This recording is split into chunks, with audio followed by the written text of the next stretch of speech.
Bismillahirrahmanirrahim. Assalamualaikum warahmatullahi wabarakatuh. Bertemu lagi bersama Ibu Indrasti Ningsih untuk belajar kimia. Hari ini kita belajar kesetimbangan kimia. Yang pertama, reaksi bolak-balik dan kesetimbangan kimia. 1. Reaksi bolak-balik. Di sini dicontohkan PbSO4 padatan ditambah larutan NaI menjadi PbI2 padatan dan larutan Na2SO4. Awalnya PbSO4 berupa padatan putih, kemudian membentuk PbI2 menjadi berwarna kuning. Kemudian PbI2 berwarna kuning ini direaksikan dengan larutan Na2SO4. Ternyata membentuk PbSO4 berupa padatan yang berwarna putih dan larutan NaI. Kalau kita perhatikan, reaksi yang di bawah ini adalah yat ini PbI2 plus Na2SO4 membentuk reaksi ini. Artinya reaksi ini berjalan ke kanan juga berjalan ke kiri. Nah, untuk reaksi seperti ini dituliskan seperti di bawah ini. Kalau reaksinya ke kanan tandanya panah 1. Kalau reaksinya berjalan ke kanan dan ke kiri tandanya seperti ini. Ingat, tidak boleh dengan tanda yang lain. Reaksi bolak-balik tidak boleh ditulis dengan tanda sama dengan. Sudah Ibu ingatkan dari hari ini. Kalau reaksinya hanya berjalan searah, tandanya seperti ini. Kalau dua arah, begini. Satu arah berarti reaksinya disebut irreversible. Tetapi kalau dua arah, namanya reaksi reversible. Mohon diingat bahwa tidak semua reaksi kimia reversible. Jadi, belum tentu suatu reaksi itu adalah reaksi bolak-balik. Arti reaksi kesetimbangan. Ibu contohkan pada reaksi N2O4 berupa gas berkesetimbangan dengan 2NO2 berupa gas. Kalau digambarkan grafiknya seperti di bawah ini laju reaksi, kemudian lawan waktu. N2O4 membentuk NO2, lajunya adalah V1 seperti ini. Kemudian kalau NO2 membentuk N2O4, V2-nya digambarkan lajunya seperti ini. Di saat V1 sama dengan V2 di TS ini, inilah terjadi reaksi kesetimbangan. Jadi syarat kesetimbangan adalah bahwa V1 sama dengan V2. V1-nya adalah laju reaksi ke kanan. V2-nya adalah laju reaksi ke kiri.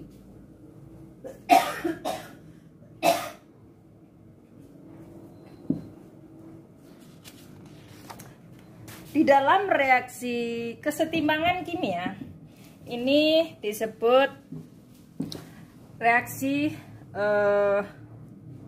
dinamis. Jadi TS terjadi reaksi kesetimbangan saat V1 sama dengan V2. Bersifat dinamis itu bahwa reaksinya berjalan terus-menerus. Jadi reaksinya tidak pernah berhenti. Kemudian tadi sudah disinggung bahwa laju ke kanan sama dengan laju ke kiri. Jadi di dalam reaksi kesetimbangan, karena dia berjalan terus-menerus, jadi yat-yat yang ada di dalam reaksi itu baik pereaksi maupun yat hasil reaksi selalu ada. Jadi dikatakan bahwa pereaksi dan hasil reaksi masih tetap ada di dalam sistem. Kemudian ada hukum kesetimbangan dan disebut tetapan kesetimbangan, lambangnya adalah K, ya. Bunyinya seperti ini. Dalam keadaan setimbang, hasil kali konsentrasi yat-yat hasil reaksi yang dipangkatkan koefisiennya dibagi dengan hasil kali konsentrasi yat-yat pereaksi yang dipangkatkan koefisiennya akan mempunyai nilai yang tetap.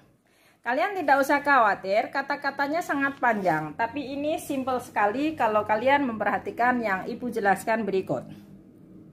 Di dalam reaksi dicontohkan reaksinya adalah A plus B berkesetimbangan menjadi C plus D. A memiliki koefisien P, B memiliki koefisien Q, C memiliki koefisien M, juga D memiliki koefisien N. Tadi yang disebutkan kata-kata yang sangat panjang sekali, dirumuskan yang sangat singkat seperti ini, bahwa K sama dengan, perhatikan, zat-zat hasil reaksinya adalah C dan D. Jadi konsentrasi C dikalikan konsentrasi D, jangan lupa dipangkatkan koefisiennya. C punya koefisien M, berarti C-nya pangkat M. D punya koefisien N, berarti D-nya pangkat N. Dibagi zat-zat bereaksi. Bereaksinya ada A dan B. Konsentrasi A dikalikan konsentrasi B. Koefisien A-nya P, koefisien B-nya Q. Tadi zat-zat bereaksi dipangkatkan koefisiennya. Jadi A pangkat P, B pangkat Q. Demikian rumus dari tetapan kesetimbangan. Kesetimbangan homogen. Homogen tahu ya artinya ya, homo sama. Apanya yang sama? Dalam hal ini yang dibahas adalah wujud zat, yaitu fasa zat. Homogen artinya fasa zatnya sama. Contoh, reaksi SO2 plus O2 berkesetimbangan menjadi SO3. Perhatikan, ini wujudnya gas, gas, semuanya berupa gas. Nah, ruas kanan hasil reaksinya SO3, koefisiennya 2, jadi dipangkatkan 2, dibagi zat-zat bereaksi. Bereaksinya ada SO2 dan O2. SO2 nya koefisien 2, jadi dipangkatkan 2. O2 kalau tidak ada angkanya seperti ini berarti koefisiennya 1. Angka 1 tidak usah ditulis. Berikutnya ini masih sama homogen ya. NH3 gas, O2 gas, NO gas, H2O juga gas. Seperti tadi, NO dipangkatkan 4, H2O dipangkatkan 6. Dibagi bereaksi, NH3 dipangkatkan 4, O2 dipangkatkan 5. Semoga jelas. Berikutnya kesetimbangan heterogen. Kalau homogen fasa zatnya sama, berarti kalau heterogen fasa zatnya berbeda. Ini yang perlu diingat, ada 3 hal. Yang pertama, jika di dalam reaksi terdapat zat-zat yang berwujud gas, cairan, padatan, yang menentukan harga K adalah yang berwujud gas.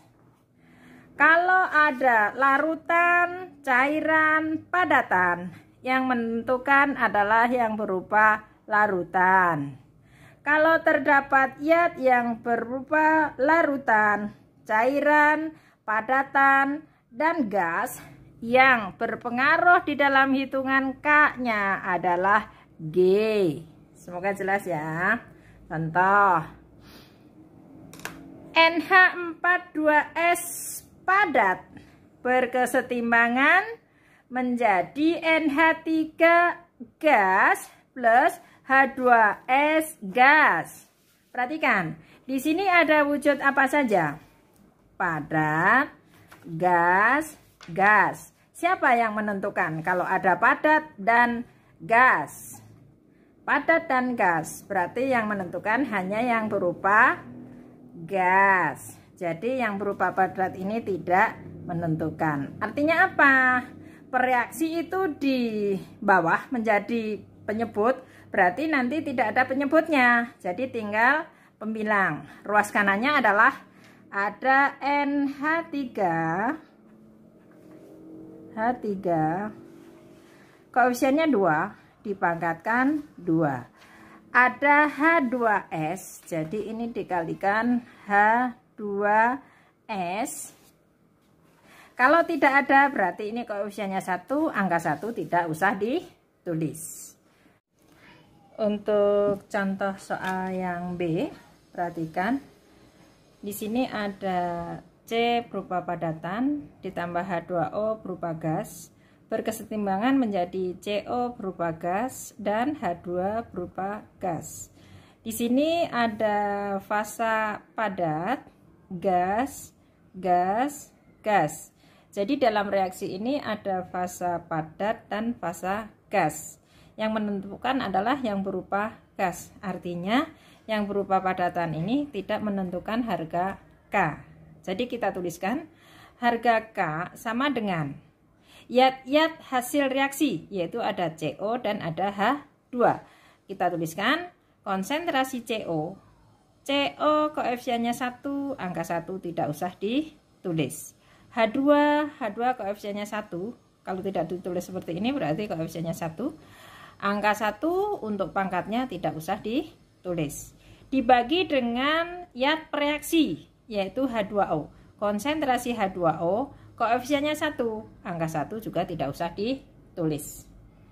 Contoh berikutnya yang C, NH3 gas ditambah HCl gas berkesetimbangan menjadi NH4Cl padatan. Di sini ada wujud gas dan padat. Yang menentukan adalah yang berupa gas. Jadi yang berupa padatan ini tidak menentukan. Harga K-nya, karena ruas kanan tidak ada yang menentukan, kita tulis angka 1. Kemudian dibagi pereaksinya ada NH3, yaitu konsentrasi NH3, koefisiennya 1, angka 1 tidak usah ditulis. Dikalikan konsentrasi HCl. HCl koefisiennya 1, angka 1 juga tidak usah ditulis. Contoh terakhir, NH3 larutan ditambah H2O cairan berkesetimbangan menjadi NH4+ berupa larutan plus OH- yang berupa larutan. Di sini ada larutan, cairan murni, larutan. Yang menentukan adalah yang berupa larutan. Berarti yang berupa cairan ini tidak menentukan harga K. Harga K-nya akan menjadi hasil reaksinya NH4+. Konsentrasi NH4+, koefisiennya 1, angka 1 tidak usah ditulis. Ada OH, dikalikan konsentrasi OH, koefisiennya 1, angka 1 tidak usah ditulis. Dibagi pereaksi, pereaksinya NH3, konsentrasi NH3, koefisiennya 1, angka 1 tidak usah ditulis. Demikian, semoga kalian sangat memahami yang Ibu sampaikan ini.